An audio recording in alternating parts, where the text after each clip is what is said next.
Middle-aged, why Pope Leo XIV election is a historic moment you need to understand.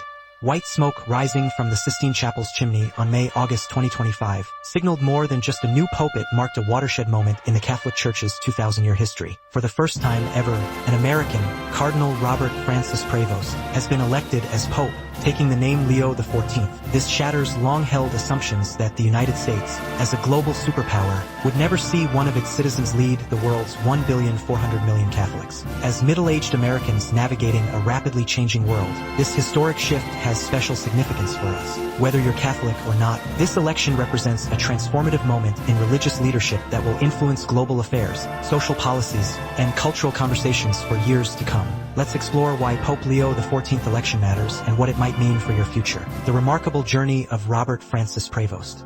Pope Leo XIV's story reads like a uniquely American tale with global dimensions. Born on September 14/1955 in Chicago's South Side at Mercy Hospital, Robert Francis Prevost grew up in a family that embodied America's melting pot. His father, Louis Marius Prevost, was a World War II Navy veteran with French and Italian heritage who worked as a school district superintendent. His mother, Mildred Martinez Prevost, French and Spanish ancestry, raised in Dalton, a suburb near Chicago. Young Robert served as an altar boy at St. Mary of the Assumption Church and showed academic excellence throughout his education. At St. Augustine's Seminary High School, he consistently appeared on the honor roll, served as yearbook editor-in-chief, participated in student government, and excelled in speech and debate competitions. After high school, Prevost attended Villanova University, earning a Bachelor of Science in Mathematics in 1977, a foundation that would later inform his methodical, analytical approach to church leadership. This mathematical background sets him apart from most church leaders whose education typically centers on philosophy or theology.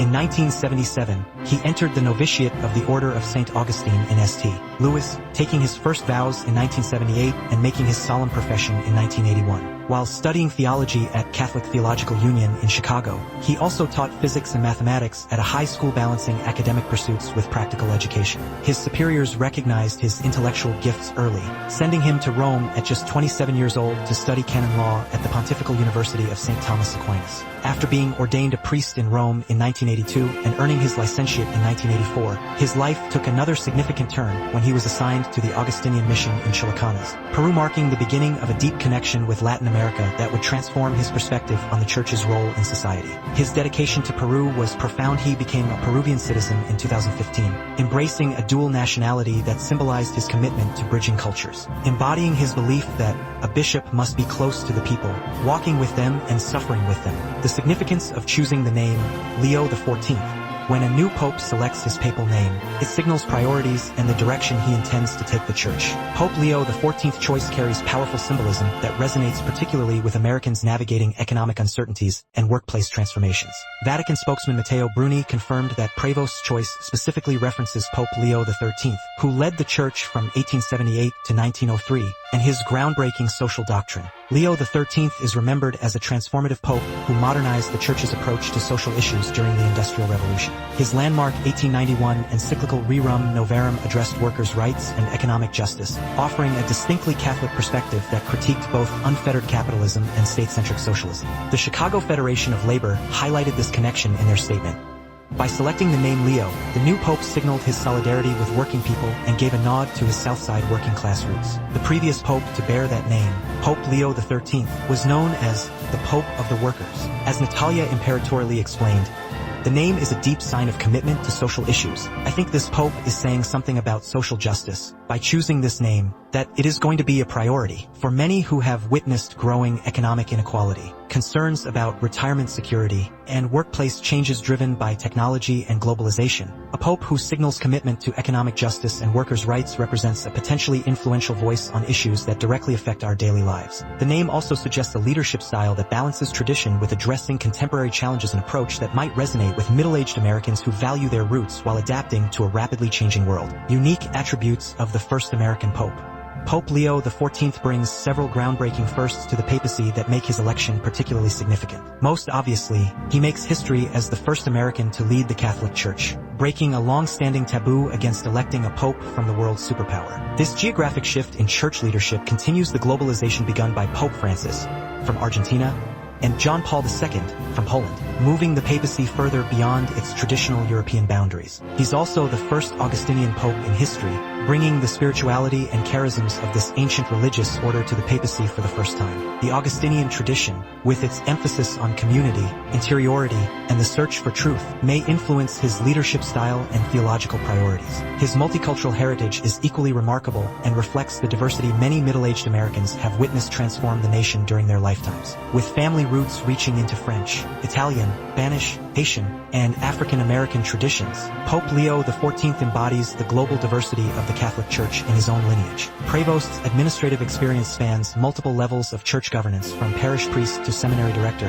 from provincial superior to worldwide head of a religious order, from diocesan bishop to Vatican prefect. This comprehensive understanding of church operations provides him with unique insights into the challenges facing Catholic communities globally. His election as Prior General of the worldwide Augustinian order was remarkably swift, taking only 20 minutes, one of the fastest elections in the order's history. From the order's headquarters in Rome, Prevost built an extensive network of relationships with bishops and priests worldwide, visiting nearly 50 countries. Perhaps most significantly, Pope Leo XIV combines elements that might appeal to both conservative and progressive Catholics. While his choice of traditional papal attire and respect for church customs may reassure traditionalists, his commitment to social justice, dialogue, and inclusive decision-making resonates with those seeking continued reform. This balanced approach could speak to middle-aged Americans who often find themselves caught between traditional values and evolving social perspectives. His vision for the church and potential impact.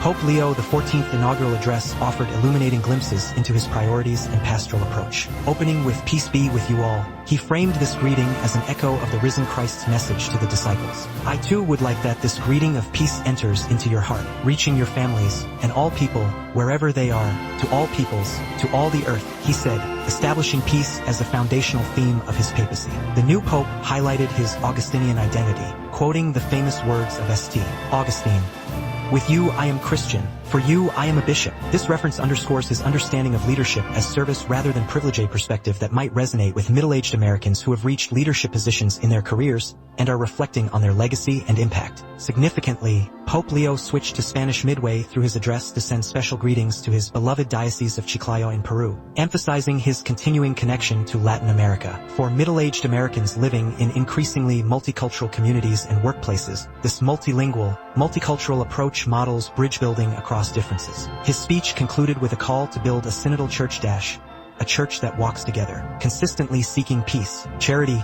and closeness, particularly to those who are suffering. This vision aligns closely with Pope Francis's emphasis on synodality as a model for church governance and decision-making. For middle-aged Americans who value collaborative approaches in their workplaces and communities, this participatory model might offer inspiration beyond religious contexts. The new pope inherits several complicated issues from his predecessor. Pope Francis took steps toward greater inclusivity for LGBTQ+ Catholics that generated significant resistance. For middle-aged Americans who have witnessed dramatic shifts in LGBTQ+ acceptance during their lifetimes and who often have both traditional religious upbringings and LGBTQ+ friends or family members, the Pope's approach to these issues could be personally significant. What this means for American Catholics. For American Catholics, who number over 70 million, the election of one of their own as Pope carries special significance that extends beyond religious circles. Chicago Mayor Brandon Johnson captured the local pride with his statement, "Everything dope, including the Pope, comes from Chicago. Congratulations to the first American Pope Leo XIV. We hope to welcome you back home soon." This regional pride was echoed by Illinois Governor J.B. Pritzker, who described the election as a historic moment as we witness the first American leading the Catholic Church. Beyond regional pride, Pope Leo XIV election may help heal some of the divisions within American Catholicism. As Natalia Imperatori Lee observed, "I think it is going to be exciting to see a different kind of American Catholicism in Rome." His balanced approach respecting tradition while embracing dialogue and social justice might offer a model for bridging ideological divides among you. Catholics. The new Pope's deep connections to Latin America, particularly Peru, could also strengthen bonds between North and South American Catholics. As populations of Hispanic Catholics continue to grow in the United States, having a pontiff who speaks fluent Spanish and understands Latin American Catholic cultures may foster greater unity and understanding. For middle-aged American Catholics who have lived through church scandals, declining mass attendance, parish closures, and polarization over social issues, having an American Pope who understands these challenges firsthand might bring renewed energy and engagement. His experience leading the Augustinian province of Chicago and later overseeing bishops' elections for the entire church gives him unique insight into the American Catholic landscape. What are your thoughts about this historic moment in religious leadership? Has the election of the first American Pope changed your perspective on the Catholic Church's role in addressing issues that matter to you? Share your thoughts in the comments below, and don't forget to subscribe to Silver Peak Life for more content that explores how current events are shaping the experience of Americans in their 40s and 50s. Hit that notification bell to stay updated on our latest videos about cultural shifts, social changes, and spiritual insights relevant to our generation.